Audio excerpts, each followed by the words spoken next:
स्नान करने के 10 फायदे जान लो, कभी गरीबी आसपास भी नहीं आएगी। स्नान कब और कैसे करना चाहिए? स्नान करने के 10 फायदे कौन से हैं?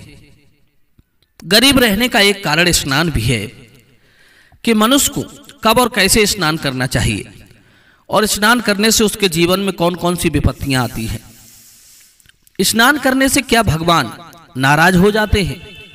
दर्शक बंधुओं, इन सभी सवालों के जवाब आपको इस वीडियो में मिल जाएंगे। तो चलिए इस वीडियो को पूरा देखते हैं। किसी नगर में एक बड़ा ही धनवान सेठ रहता था। सेठ की 3 बेटियां थीं। सेठ अपनी बेटियों से बहुत लाड़ प्यार करता था। सेठ ने उन्हें हर प्रकार का सुख दिया था। किसी भी चीज का उनके जीवन में अभाव नहीं था। बेटियों की इच्छा करते ही सेठ उन्हें वही चीज लाकर दे देता था। सेठ के अधिक लाड़ प्यार के कारण उनमें उद्दंडता का भाव आ गया था और कहते भी हैं, माँ बाप का अधिक लाड़ प्यार अक्सर संतान को बिगाड़ देता है। अधिक लाड़ प्यार में पली बड़ी संतान संस्कार विहीन रहती है और संस्कारों के अभाव के चलते वे सदाचार के पथ से भटक जाते हैं। उनमें असभ्यता आ जाती है, अपवित्रता आ जाती है, कुलच्छड़पन आ जाते हैं और इन सब के आने का अर्थ है दरिद्रता का आना। सेठ की 3 बेटियां देखने में तो सुंदर थीं, पर आंतरिक रूप से गुण और कर्म से कुरूप थीं। अधिक लाड़ प्यार के चलते वे मनमानी कर्म करती थीं। उन्हें पता था कि उनका पिता उन्हें कभी नहीं डांटेगा। सियाने होने पर जब पिता ने उन्हें संस्कारों का पाठ पढ़ाना चाहा तो बेटियों ने उन पर ध्यान नहीं दिया, क्योंकि कहते हैं सिखाने समझाने की भी एक उम्र होती है। यदि उस उम्र पर उन्हें ताड़ना नहीं दी गई तो तरुण होने पर वे कभी ध्यान नहीं देंगे। जैसा उन्होंने बचपन से किया है वही गुण उनकी आदत में शामिल हो जाएंगे और उसी को वे अपनी दिनचर्या बना लेंगे। कहते हैं माता शत्रु पिता बैरी, एन बालो न पाठिता शोभिते न सभा मध्य हंस मध्य वको यथा। वह माँ बाप बच्चों के शत्रु होते हैं जो अपने बच्चों को अच्छी शिक्षा नहीं दिलाते, उन्हें संस्कारों से नहीं जोड़ते, उन्हें सदाचार का पाठ नहीं पढ़ाते। ऐसे बच्चों से माँ बाप को दुख ही मिलता है और संतान भी पशुओं की तरह बन जाती है। जैसे हंसों के बीच बगला शोभा नहीं देता, उसी तरह अनपढ़ असंस्कारी लोग समाज में शोभा नहीं देते, उल्टा लोगों के हंसी के और निंदा के पात्र बनते हैं। मित्रों, सेठ ने अपनी बेटियों को सब कुछ दिया था पर शास्त्र ज्ञान से वंचित रखा। उन्होंने कभी समय से सोना जागना, उठना बैठना, नहाना धोना, पूजा अर्चना, बड़ों का सम्मान करना नहीं सीखा था। और शास्त्रों में कहा गया कि ऐसे लोग पशुवृत्ति के माने जाते हैं। जैसे पशुओं को इन सब चीजों का ज्ञान नहीं होता, उसी तरह ऐसे मनुष्यों को भी कोई नियम संयम नहीं होता। सब सुख पाकर भी वे तीनों अधूरी थी, क्योंकि मनुष्य के गुण कर्म तो उनके अंदर थे ही नहीं। आचार्य चाणक्य ने कहा है, येषाम न विद्या न तपो न दानम न चापशीलम न गुणो न धर्मा ते मृतलोके भुव भार भूता मनुष्य रूपेण मृगस्य चरंती। जिस मनुष्य के अंदर ज्ञान नहीं है, शुभ कर्म नहीं है, धर्म से नहीं जुड़ा है, शिष्टता नहीं है, तप और दान करने का भाव नहीं है, वह पृथ्वी पर मनुष्य रूप में एक पशु है जिसे खाने सोने और भोग करने के अतिरिक्त कुछ ज्ञान नहीं है। ऐसा मनुष्य सिर्फ धरती पर बोझ ही होता है। आचार्य चाणक्य ने ऐसे मनुष्यों की तुलना सियार से की है, जो लोग अपने हाथों से दान और परोपकार नहीं करते, पैरों से तीर्थों का भ्रमण नहीं करते, कानों से ज्ञान नहीं सुनते, आंखों से साधु संत और ईश्वर के दर्शन नहीं करते, हृदय में दया भाव नहीं रखते, अन्याय के द्वारा धन संचित करके परिवार का भरण पोषण करते हैं, घमंड से सिर ऊंचा करके चलते हैं।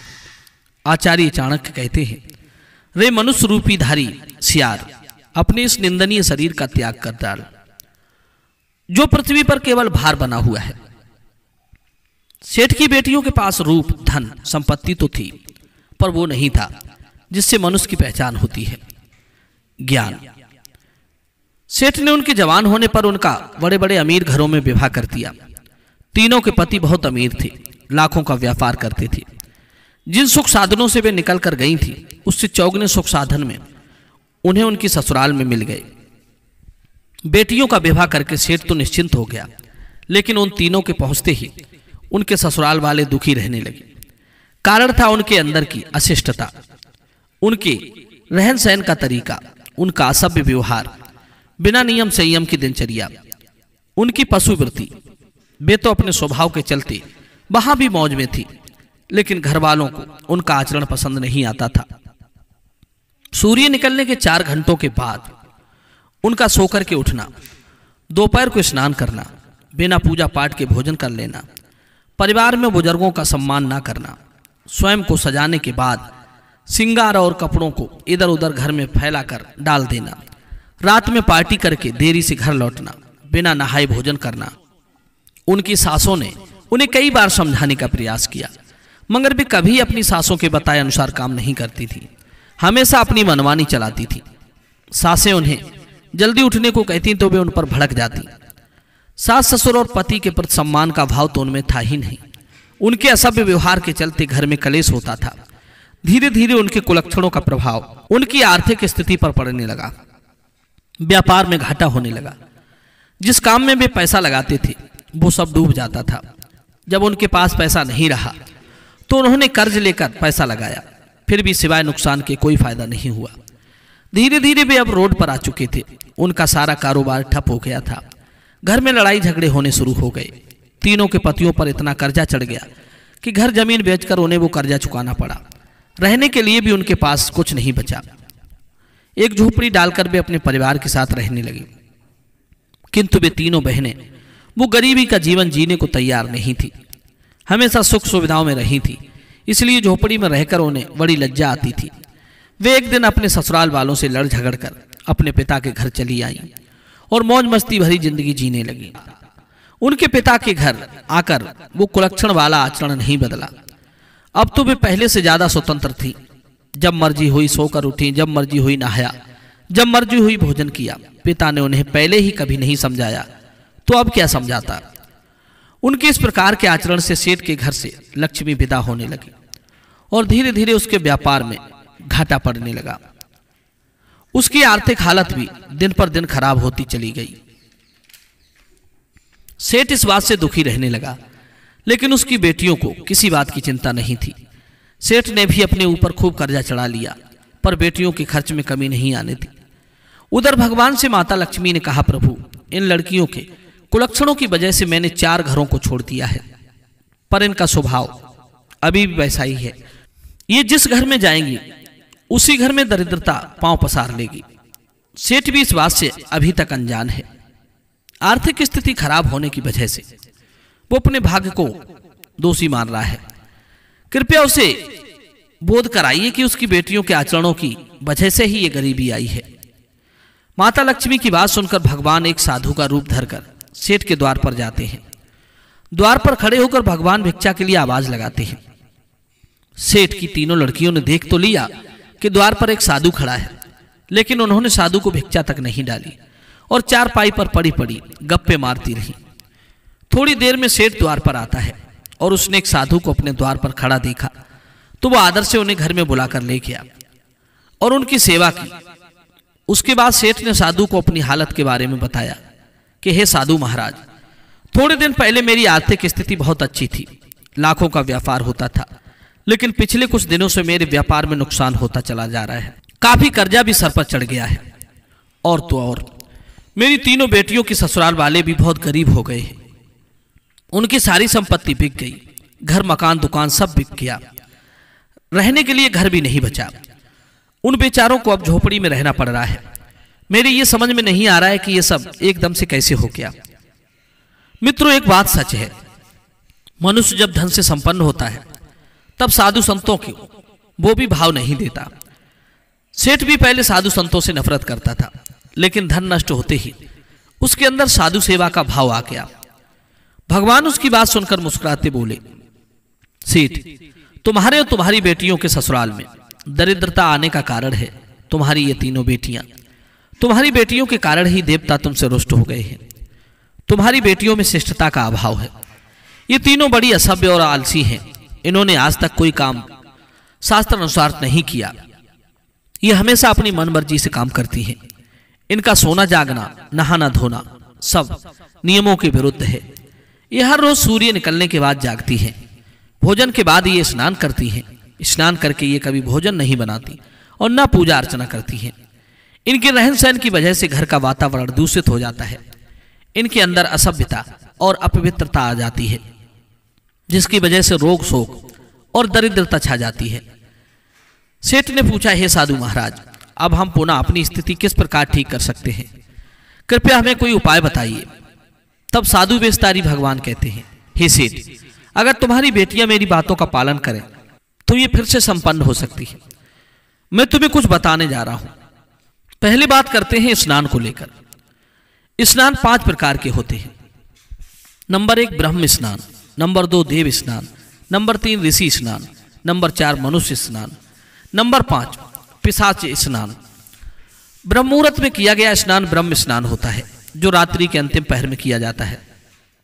यह स्नान सर्वोत्तम और बुद्धि की वृद्धि करने वाला होता है। ब्रह्म मुहूर्त में स्नान करने वाले के अंदर सात्विक बुद्धि का आगमन होता है, जिससे मनुष्य का मन पूजा पाठ और बड़ों की सेवा सत्कार में लगता है। देवताओं की कृपा से उसके जीवन में सुख शांति और धन संपदा का अभाव नहीं रहता। पूरे दिन वो ऊर्जा से भरा रहता है। रोग शोक उसके लिए छू नहीं पाते। वो सदैव स्वस्थ बना रहता है। सुबह में किया जाने वाला स्नान देव स्नान कहलाता है। यह भी स्नान उत्तम माना गया है। सूर्य निकलने से पहले उसके 1 घंटे बाद तक मनुष्य स्नान कहा गया है। यह भी स्नान ठीक है। चौथा है पिशाच स्नान। पिशाच स्नान उसे कहते हैं जो सूर्य निकलने के 2 घंटे बाद से पूरे दिन भर किया जाता है। यह स्नान करने वाला मनुष्य आलस से भरा रहता है। उसके अंदर नकारात्मकता बनी रहती है। वो कोई शुभ कर्म के बारे में नहीं सोचता। उसका मन हमेशा अपवित्र, घृणित और निंदित चीजों की ओर भागता है। वो तामसी वृत्ति का बन जाता है। साधु सेवा और परोपकार की भावना उसके अंदर नहीं रहती।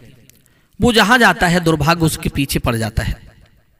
अपवित्रता के चलते दिव्य शक्तियां उससे दूर हो जाती हैं, जिसके कारण रोग शोक और भयंकर दरिद्रता उसे घेर लेती है।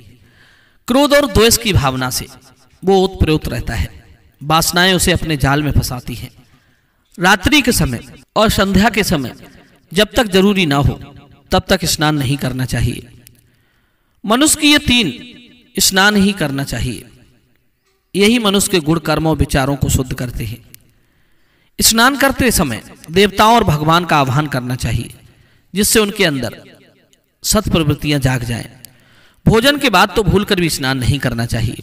इससे रोगों की वृद्धि होती है और धन लक्ष्मी छीड़ हो जाती है। मनुष्य अपने स्नान का तरीका ठीक कर ले तो बाकी सभी चीजें अपने आप ठीक हो जाएंगी। मनुष्य के उठने और स्नान शास्त्र विरुद्ध करने पर उसकी बुद्धि मलिन हो जाती है और बुद्धि मलिन होने पर उसके विनाश के रास्ते खुल जाते हैं। दर्शक बंधु, नित्य स्नान करने वाले को ये 10 चीजों का लाभ होता है। नंबर 1 बल, नंबर 2 रूप, नंबर 3 ध्वनि की स्पष्टता, नंबर 4 शब्दों का साफ उच्चारण, नंबर 5 स्पर्श का सही ज्ञान, नंबर 6 गंध, नंबर 7 दुर्गंध का अभाव, नंबर 8 शुद्धता, नंबर 9 शरीर की चमक, नंबर 10 कोमलता, नंबर 11 उत्तम स्त्रियां। ये 10 गुण रोज स्नान करने से मिलते हैं। यदि स्नान सही समय पर किया जाता है तो और भी बहुत कुछ प्राप्त होता है। मित्रों, इस प्रकार वे साधु सेठ को समझाकर चले गए। सेठ की 3 बेटियों ने उसी दिन से अपने जीने की दिनचर्या बदल दी। धीरे धीरे उन्होंने अपनी खोई हुई धन संपदा को फिर से वापस पा लिया। तो दर्शक बंधुओं, ये कहानी कैसी लगी कमेंट में अपनी राय देना। मिलते हैं आपसे अगली वीडियो में एक और चर्चा के साथ। आप सभी का बहुत बहुत धन्यवाद। जय श्री कृष्ण।